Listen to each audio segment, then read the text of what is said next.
Assalamualaikum warahmatullahi wabarakatuh. Alhamdulillahirabbil alamin wassalatu wassalamu ala asyrafil anbiya'i wal mursalin sayyidina wa maulana Muhammadin wa ala alihi wa sahbihi rasulillah ajma'in. Alhamdulillahirabbil alamin. Kita ucapkan rasa syukur kita kepada Allah Subhanahu wa taala hingga kita bisa jumpa kembali di YouTube channel Nurhalis Makmum kali ini. Dan kita akan membahas mengenai iman kepada kitab-kitab Allah. Kemudian bersalawat kita kepada baginda Rasulullah SAW yang mengucapkan Allahumma sholli ala sayyidina Muhammad wa ala ali sayyidina Muhammad.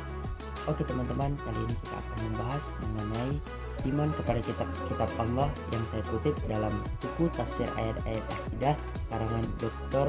Ridhoul Wahidi MA. Kali ini kita akan membahas mengenai penggunaan kata Alkitab di dalam Al-Quran.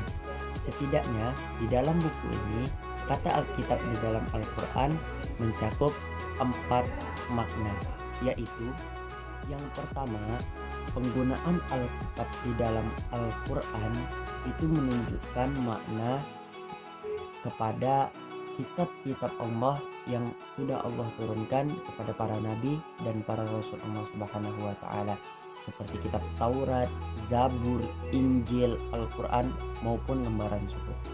Hal ini seperti yang telah Allah terangkan di dalam firman-Nya Quran Surah Al-Baqarah ayat 177 yang mana potongan ayatnya A'udzu billahi minasyaitonir rajim.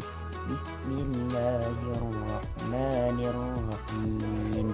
Walakinnal birra man amana billahi wal yawmil akhir wal malaikati wal kitabi wan nabiyyin ila akhir ayat, yang artinya akan tetapi sesungguhnya kebajikan itu adalah beriman kepada Allah, hari kemudian, malaikat-malaikat, kitab-kitab dan nabi-nabi.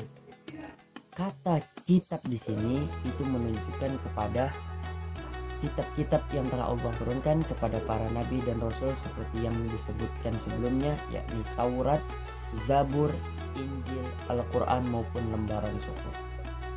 Kemudian yang kedua, kata Alkitab di dalam Al-Quran menunjukkan makna kepada kitab-kitab Allah Subhanahu wa taala yang Allah turunkan sebelum datangnya Al-Quran, seperti kitab Taurat, Zabur, Injil, dan lembaran suhuf. Hal ini seperti yang telah Allah terangkan di dalam Quran Surah Ar-Ra'd ayat 43. Kemudian makna yang ketiga yaitu menunjukkan kepada kitab suci tertentu sebelum datangnya Al-Quran, entah itu kitab Taurat, Zabur, Injil, ataupun lembaran suhuf.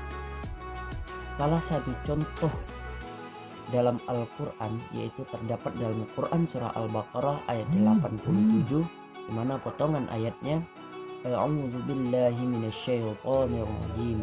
Bismillahirrahmanirrahim. Walaqad atayna Musal kitab. Dan telah kami datangkan kitab Taurat kepada Musa.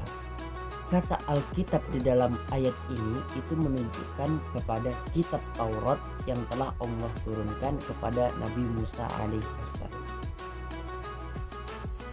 Sedangkan makna yang keempat ataupun yang terakhir yaitu menunjukkan kepada kitab suci Al-Quran secara khusus, seperti yang telah diterangkan di dalam Quran Surah Al-Baqarah ayat 2.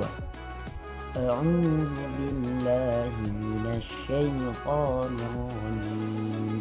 Bismillahirrahmanirrahim.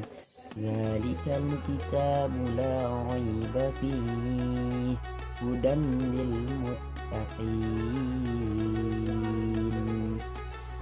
Kitab Al-Quran ini tidak ada keraguan padanya, petunjuk bagi orang-orang yang bertakwa.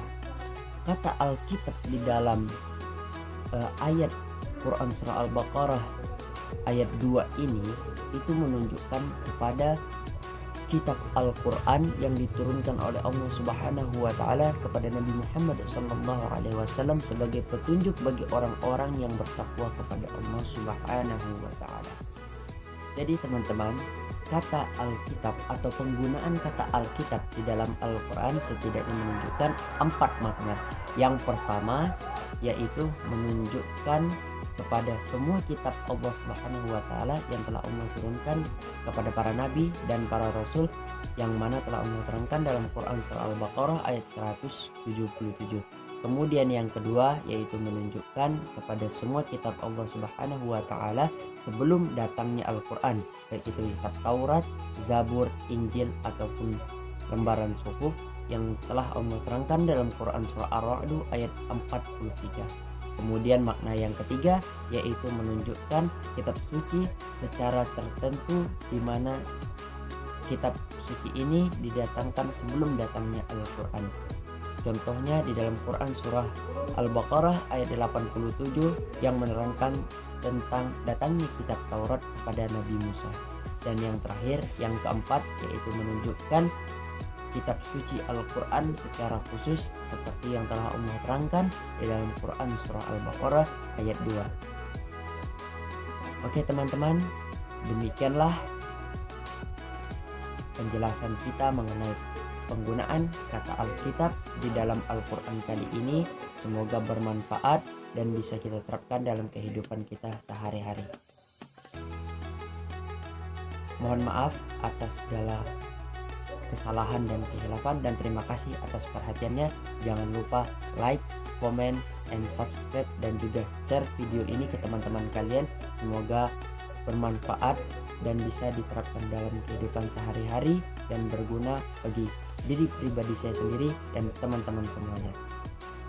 Unsur man qala wa la tansur man qala ihdinas siratal mustaqim wal 'afwa minkum. Wassalamualaikum warahmatullahi wabarakatuh.